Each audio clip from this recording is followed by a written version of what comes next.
السلام علیکم ورحمۃ اللہ وبرکاتہ۔ امید کرتا ہوں سارے اسٹوڈنٹ خیر و عافیت سے ہوں گے۔ سورۃ الانعام کلاس میٹرک کی ہماری جاری ہے۔ اعوذ باللہ من الشیطان الرجیم، بسم اللہ الرحمن الرحیم۔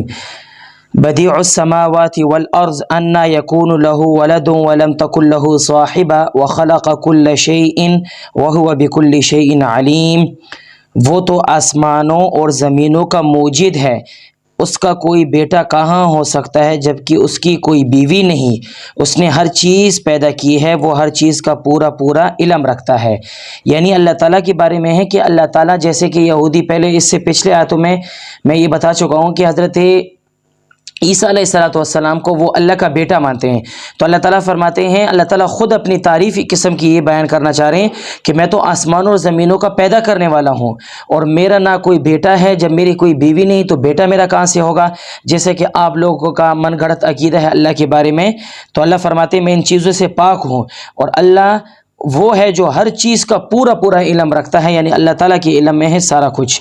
ذالکم اللہ ربکم لا الہ الا ہو خالق کل شیء فاعبدوہ وہو علی کل شیء وکیل۔ لوگو، وہ ہے اللہ جو تمہارا پالنے والا ہے، اس کے سوا کوئی معبود نہیں، وہ ہر چیز کا خالق ہے، لہٰذا اس کی عبادت کرو، وہ ہر چیز کی نگرانی کرنے والا ہے۔ یعنی اللہ تعالیٰ کے بارے میں آپ کو یہ بتا رہے ہیں ساری باتیں۔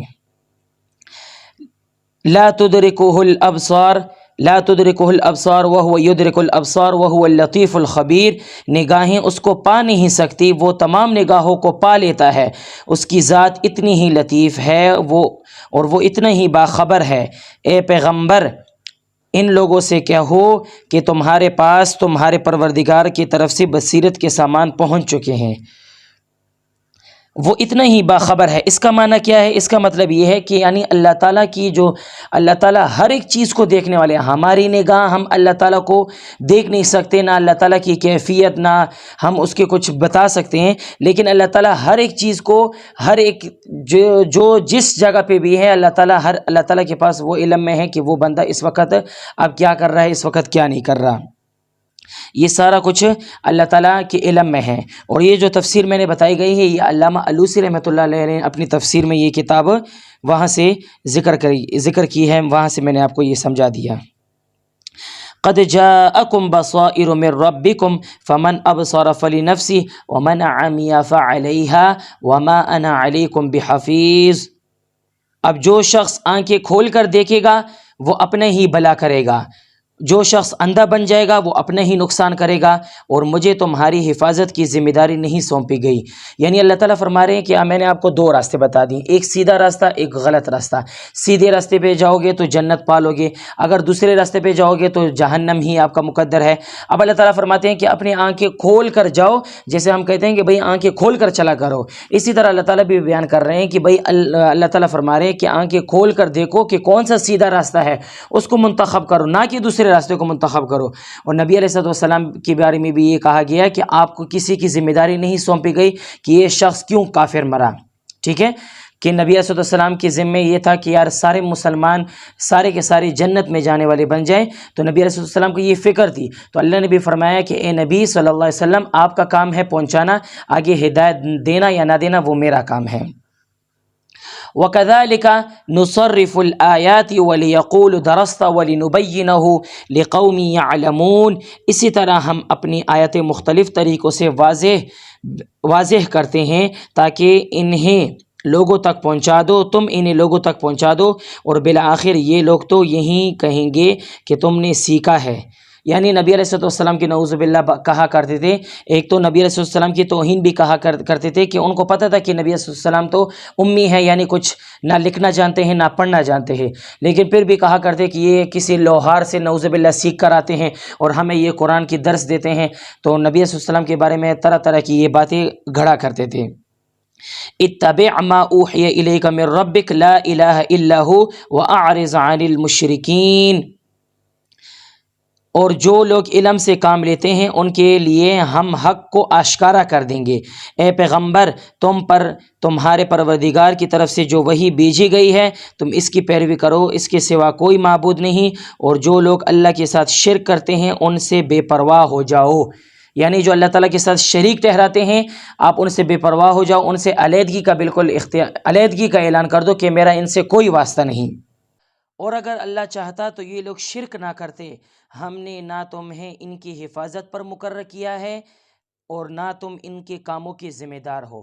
یعنی اللہ تعالیٰ یہاں سے یہ بتانا چاہ رہے ہیں کہ اگر اللہ تعالیٰ چاہتے تو سب کے سب امتی کو، سب کے سب جتنے بھی لوگ آئے ہیں ان کو ایک ہی دین پہ چلاتے، لیکن اللہ تعالیٰ فرماتے ہیں کہ نہیں، دنیا میں نے امتحان کا ذریعہ بنایا ہے، یہاں پہ یہ لوگ رہیں ان کو پتہ چل جائے گا، پھر کل قیامت کے دن جب ان کے خلاف جب بات ہوگی تب انہیں اس وقت احساس ہوگا کہ یار ہمیں تو بتانے کے لیے وقت کے نبی بھی آئے تھے، ہمیں سب کچھ بتا کے گئے، لیکن ہم نے ان کی نبی کی بات کو نہیں مانا، آج ہمارا ٹھکانہ یہی ہے۔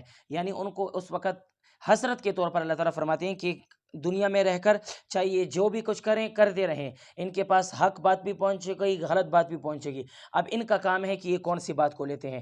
جو حق کی بات کو لے گا ظاہر بات ہے اس کے لیے تو اللہ تعالیٰ جنت کا فیصلہ فرمائیں گے، لیکن جو غلط بات کو لے گا اس کے لیے پھر ٹھکانہ جہنم ہے۔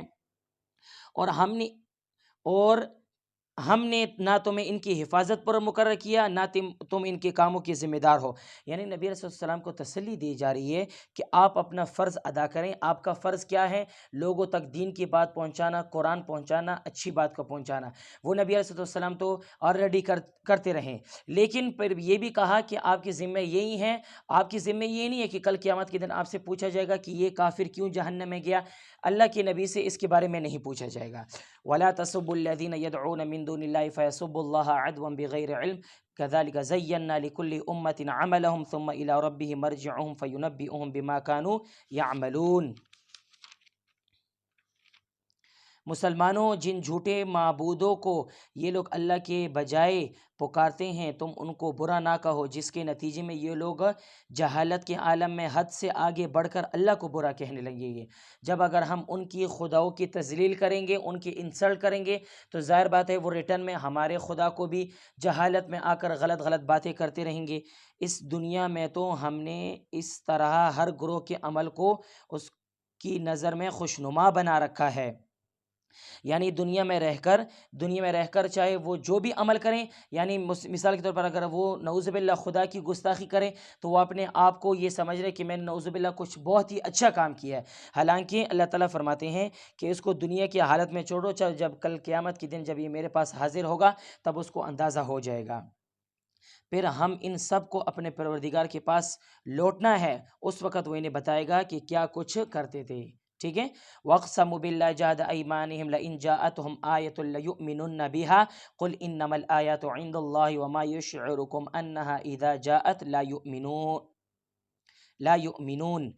اور ان لوگوں نے بڑی زوردار قسمیں کھائی ہیں کہ اگر ان کے پاس واقعی کوئی نشانی یعنی ان کا مطلوب معجزہ آ گئی تو یہ یقین ضرور اس پر ایمان لے آئیں گے۔ ان سے کہو کہ ساری نشانیاں اللہ کے قبضے میں ہیں، اور مسلمانوں تمہیں کیا پتہ کہ اگر وہ معجزہ بھی آ گئے تب بھی یہ ایمان نہیں لائیں گے۔ یعنی مسلمانوں کو یہ بتانا چاہ رہے ہیں کہ کافر اتنے اپنے آپ میں گھمنڈی ہیں کہ اگر ان کے مطلوبہ معجزہ بھی اگر ان کے پاس آ جائیں، جیسے کہ یہ بتا رہے ہیں نبی علیہ السلام سے بھی یہ کہتے رہے کہ اگر آپ اگر اس چاند کے 2 ٹکڑے کر دیں ہم آپ کی بات کو مانیں گے، پھر بھی نبی علیہ السلام کے کہنے پر 2 ٹکڑے کر بھی دیا پھر بھی نہیں مانے۔ پھر بھی اللہ تعالیٰ فرماتے ہیں کہ اگر ان کا مطلوبہ جو ان کے ذہن میں ہے یا ان کے دلوں میں جو بھی بات ہے اگر وہ کہہ بھی دیں اور ہم پورا بھی کر دیں تب وہ ایمان لانے والے نہیں ہیں۔ وَنُقَلِّبُ أَفْئِدَتَهُمْ وَأَبْصَارَهُمْ كَمَا لَمْ يُؤْمِنُوا بِهِ أَوَّلَ مَرَّةٍ وَنَذَرُهُمْ فِي طُغْيَانِهِمْ يَعْمَهُونَ۔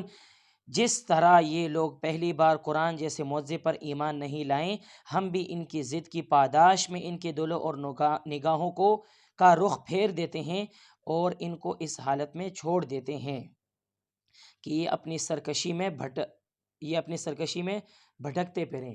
یعنی اللہ تعالیٰ فرماتے ہیں کہ ان سب سے جو بڑا معجزہ ہے وہ قرآن مجید ہے۔ جب انہوں نے قرآن مجید کا انکار کیا، قرآن مجید کے بارے میں کہا کہ نعوذ باللہ یہ تو کسی، جیسے میں نے پچھلے آیت میں آپ کو بتا دی ہے کہ کسی لوہار سے سیکھ کراتے ہیں، نعوذ باللہ طرح کی باتیں اس قرآن کے خلاف کرتے رہیں، تو اللہ تعالیٰ فرماتے ہیں میں نے ان کے دلوں میں مہر لگا دی، اب یہ کبھی بھی ایمان لانے والے نہیں ہوں گے۔ ٹھیک ہے، 19 نمبر رکوع تک ہمارا ہو گیا سورۃ الانعام، اور کل سے ہمارا انشاءاللہ 8واں سپارہ شروع ہو جائے گا۔ اب یہ جو ہم پڑھ رہے تھے اس سورت کا بعض حصہ 7ویں سپارے میں ہے، بعض حصہ اس کا 8ویں سپارے میں ہے، انشاءاللہ پڑھتے رہیں گے۔ آپ سے یہی گزارش ہے کہ اس ویڈیو کو پوری سنا کریں، پوری دیکھا کریں۔ جو بھی بات سمجھ میں نہیں آئے آپ بتا سکتے ہیں مجھے کمنٹس میں۔ اسی کے ساتھ آپ اپنے بھائی کو اجازت دیں۔ السلام علیکم ورحمۃ اللہ وبرکاتہ۔